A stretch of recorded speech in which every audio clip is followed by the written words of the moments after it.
J'espère que tout le monde se porte bien, que tout le monde voit son portefeuille vert. Ça fait du bien de voir un petit peu un marché qui se porte plutôt bien.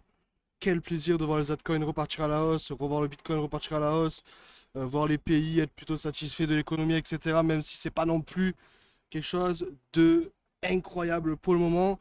On arrive dans une période où tout le monde commence à réaliser que sans les crypto-monnaies, on est foutu, que la fiat, c'est une catastrophe et que les pays seront obligés tôt ou tard d'accepter ce nouveau moyen de paiement qui sont les crypto-monnaies. Dans cette vidéo, on va faire le point sur le marché crypto, on va faire le point sur le Bitcoin, la dominance, on va regarder aussi un petit peu FOMC, il y a Trump aussi, pas mal de choses, etc. Tout en restant simple, pas de prise de tête, etc. Donc n'hésite pas à t'abonner, activer la cloche, laisser un like pour ne rater aucune des prochaines vidéos ici on parle crypto. Très chill, pas forcément de prise de tête, etc. Il n'y a pas de complexité pour pas grand chose. Donc tu t'abonnes, tu actives la cloche et tu laisses un like. Donc on va regarder déjà premièrement la heatmap du marché crypto en général. On a le Bitcoin 92 800, ETH 1700, Sol 140, ADA 70 centimes, TRX 0,24. J'ai la clim qui m'a tué. Donc je suis un petit peu en galère en ce moment, mais voir le marché crypto qui se porte plutôt bien, ça me fait plaisir. On va regarder aussi en même temps le Bitcoin ici, la charte qui est plutôt sympathique, surtout que si on regarde la BTCD, on a la BTCD qui n'a pas tant baissé que ça pour le moment. Ça veut dire que potentiellement, on pourrait repartir à la hausse en termes de Bitcoin dominance et pourquoi pas voir ce qu'on a connu du coup en novembre, donc voir tous les altcoins qui partent à la baisse et potentiellement attaquer une fameuse alt season, celle que tout le monde attend. C'est pareil pour le Total 3. Total 3 qui est du coup la courbe qui montre toutes les capitalisations en soi de toutes les cryptos hors Bitcoin et hors ETH. Et on semblerait avoir break un bullish flag. Ici, on a eu une petite montée pendant un petit moment, hein, assez intéressant. Donc du 4 novembre, on va dire, jusqu'au 2 décembre, même un peu plus tard, jusqu'au 7 décembre. On est parti du coup chercher ce canal ici, comme on peut le voir. Alors à une main, ça peut être efficace, mais celui-là, où du coup voilà, on a range dans ce canal-là pour potentiellement le break ici. À voir dans les prochains jours comment ça se passe, comme je l'ai dit, très très simple. Et quelque chose aussi d'assez intéressant, on a la Fed pour le FOMC qui va du coup parler le 6 et le 7 mai. Donc pendant cette période-là, on pourrait voir du coup une coupure des taux d'intérêt. Alors, coupure, enfin, bref, un cut des tax rates, pardon. Et si les tax rates sont coupés, c'est là où en soi on pourrait voir du coup une alt season se lancer. Parce qu'en 2021, la saison n'a pas commencé tant que les tax rates n'ont pas été coupés. Ok, c'est un petit peu ce qu'on attend.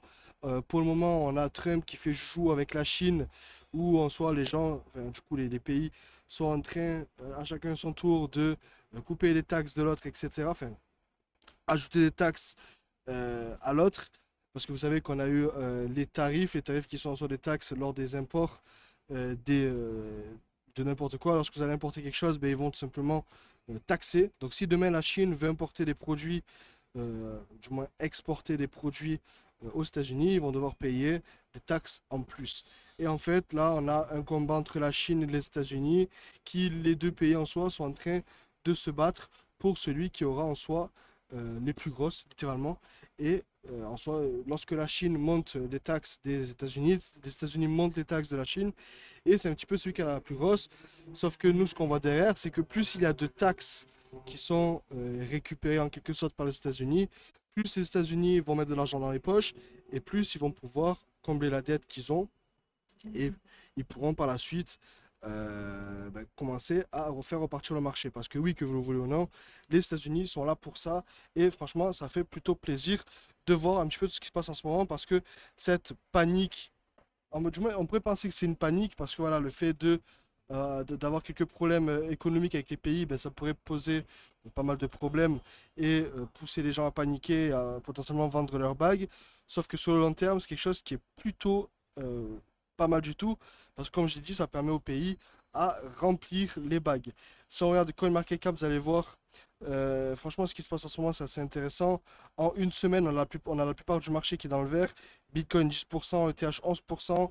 On a XRP 4%, BNB 2%, Solana 14%.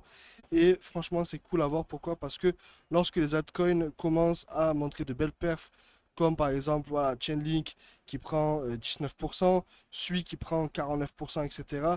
C'est là où potentiellement on pourrait voir le début d'une night season. Tout simplement, la saison commence à pointer sa tête. Si on se met en Fear and Greed, on est vite sorti de cette zone rouge. On a mis deux pieds dans la zone rouge pour par la suite partir en neutre. Neutre ici 53. Et si on se met du coup en indice de alt season, on est aux alentours de 15. Donc, vu que déjà pour le moment ça commence à être plutôt vert, s'ils s'amusent à commencer à couper les tax rates, etc., c'est là où la vraie saison va commencer. Et vu qu'on voit que ça part déjà de façon parabolique, s'ils décident, eux, de derrière faire plus d'efforts, déjà que ça part parabolique, ça va vraiment être un carnage. C'est pour ça que vraiment ce qui se passe en ce moment, c'est seulement le début. Les gens commencent à réaliser petit à petit que c'est bénéfique pour les États-Unis. Les gens commencent à réaliser aussi surtout que plus on est comme ça, plus les crypto-monnaies pourront prendre de l'ampleur dans le monde financier en général. Pour moi, franchement, ce que je vais dire, hein, c'est peut-être abusé, mais c'est surtout réaliste. Je pense que le Bitcoin pourrait très facilement arriver à 200 000 dollars pendant ce cycle. Quand on voit que l'or, je vais mettre en plein écran pour pouvoir dire tout ça, quand on voit que l'or a un market cap de 12 000 milliards, pas 12 000, 22 000 milliards de dollars. Alors, c'est une estimation, on ne sait pas exactement la capitalisation de l'or, mais lorsqu'on voit que l'or est à 12 000 milliards et que le Bitcoin est à peine à 2 000 milliards, on se dit que si le Bitcoin flippe l'or, le Bitcoin pourrait très facilement arriver aux alentours des 800 000 dollars, même 900 000 dollars, même 1 million de dollars à terme. Excusez-moi, je vais choisir mon téléphone, voir combien de temps ça fait que ça rec. Nickel. Euh, du coup, franchement, voilà, c'est seulement le début. Les gens commencent à réaliser, les gens commencent à FOMO, les gens commencent à se dire que il y a potentiellement quelque chose à faire dans les cryptos. Ceux qui étaient là pendant le bear, que vous avez écouté mes vidéos, que vous m'avez écouté, que je vous ai dit achetez du Solana, achetez du Link, achetez de la VAX, achetez de l'ETH, achetez du Bitcoin, vous êtes actuellement dans une position qui potentiellement pourrait vous faire vivre à l'endroit où je suis. Parce que oui, hein, on n'arrive pas dans des endroits comme ça en claquant des doigts. Ce que j'ai fait en vidéo, je l'ai fait moi-même. Et puis, c'est un petit peu drôle de voir le début dans ma chambre, une petite chambre, hein, c'est que vous avez vu dans mes anciennes vidéos, et me voir maintenant ici à Dubaï. Même si Dubaï, c'est pas non plus la meilleure ville, mais pour des questions de fiscalité, de crypto et de networking, on est pas mal du tout. Donc voilà, j'aime bien montrer un petit peu ce que j'ai fait au cours des dernières années, vous montrer un petit peu que tout ce que j'ai dit sur YouTube, c'était pas forcément n'importe quoi, et qu'il y a beaucoup de gens qui ont beaucoup parlé qui ont disparu des radars, pendant que ceux qui ont vraiment build et qui ont vraiment construit quelque chose sur le long terme en sont là aujourd'hui, et c'est tout ce que j'avais à dire. Donc, conclusion, ne perdez pas espoir, continuez à acheter, continuez à hold, la dominance n'a pas baissé. Les gens vont dire, ouais, c'est un Bitcoin cycle. Mais ce ne sera pas un Bitcoin cycle, parce que dans tous les cas, on a des altcoins. La liquidité va bien se reverser quelque part. La liquidité va se reverser bien évidemment sur l'or, va se reverser bien évidemment sur les stocks pour avoir des investissements beaucoup moins volatiles, mais va surtout se reverser sur les altcoins parce que bah, les altcoins, c'est là où il y a plus de multiplicateurs à faire. Quand on voit que le Bitcoin a 2 trillions de market cap et qu'il y a des altcoins à 100 millions, vous voyez un petit peu le potentiel qu'il y a. Et vous l'avez vu déjà en 2021. Je vais essayer de regarder un petit peu en 2021 pour vous montrer le Total 3 en 2021 très rapidement. Ici, Total 3, on va se mettre en weekly par contre. Parce que si on se met en daily, on va en avoir pour. Même en monthly. Hop, regardez en 2021 ce qui s'est passé. On a pris une hausse du plus bas ici. On va prendre le plus bas ici. Jusqu'au plus haut, une hausse de 2200%.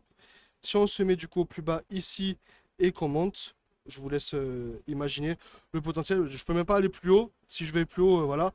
Mais je pense qu'on pourrait très facilement aller chercher les 2, 3, 4 trillions pendant ce cycle. Parce que plus on avance dans le temps, plus il y a de liquidité qui se reverse sur le marché, plus on a de gens qui vont voir que les crypto-monnaies existent et ne sont pas des arnaques, plus les gens vont du coup commencer à FOMO, à mettre la liquidité et ça va faire un effet boule de neige. Après, bien évidemment, il faudra prendre ses profits sur la montée parce que si vous ne prenez pas de profit sur la montée, les institutions le feront et vont se blinder sur votre dos. Et c'est comme ça que vous ratez le top et que vous perdez tout l'argent. C'est pour ça que moi j'ai des stratégies et que je les applique. C'est-à-dire que lorsque je fais x2 sur une position, je retire ma business initiale. Comme ça, l'argent que j'ai investi de base, je ne le perds pas. Et j'ai toujours un moonbag, donc des crypto-monnaies qui courent avec du coup du temps. Et que si ben, derrière mon bag fait x10, x20, j'ai toujours de la crypto-monnaie qui est placé, enfin du moins des fonds qui sont placés en crypto, et je peux du coup profiter de, de cet investissement et de l'argent qui me reste dessus sans avoir risqué du coup un seul centime à partir du moment où j'ai retiré ma mise initiale. Donc, méga conclusion pour finir la vidéo parce qu'on arrive sur les 10 minutes de vidéo. Hold. Ce qui se passe en ce moment, c'est historique. On a les États-Unis qui commencent à réaliser qu'ils ont besoin des crypto-monnaies pour rembourser la dette. Les gens, je vois venir, oui, tu m'as. Non, les crypto-monnaies, les gars, pour moi, c'est vraiment le futur stock market. Alors, peut-être pas aussi puissant, mais en termes de volatilité, en termes d'opportunités, etc. Pour moi, là, on est peut-être dans les années 2000 pour le stock market. Ok. C'est-à-dire que toutes les opportunités que vous voyez maintenant, toutes les techs que vous voyez maintenant, ok, il y en a qui vont tomber à zéro. Mais pour moi, on est dans une période extrêmement early pour les cryptos. Et je me vois potentiellement aux alentours des années 2000 pour tout ce qui était stocks. Ok. Continuez à hold, continuez à acheter.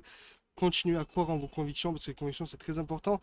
Si vous n'avez pas de conviction, si vous n'avez pas de croyance dans les crypto-monnaies, vous êtes foutu et vous allez perdre tout votre argent. Ne paniquez pas, faites attention à qui vous écoutez. Ici, il n'y aura jamais de formation, il n'y aura jamais de trucs un peu chelous, etc. C'est que des vidéos, bonne ambiance, etc. Donc, n'hésite pas à t'abonner, activer la cloche, laisser un like. Et on se retrouve prochainement dans une prochaine vidéo. C'était Tony, à plus.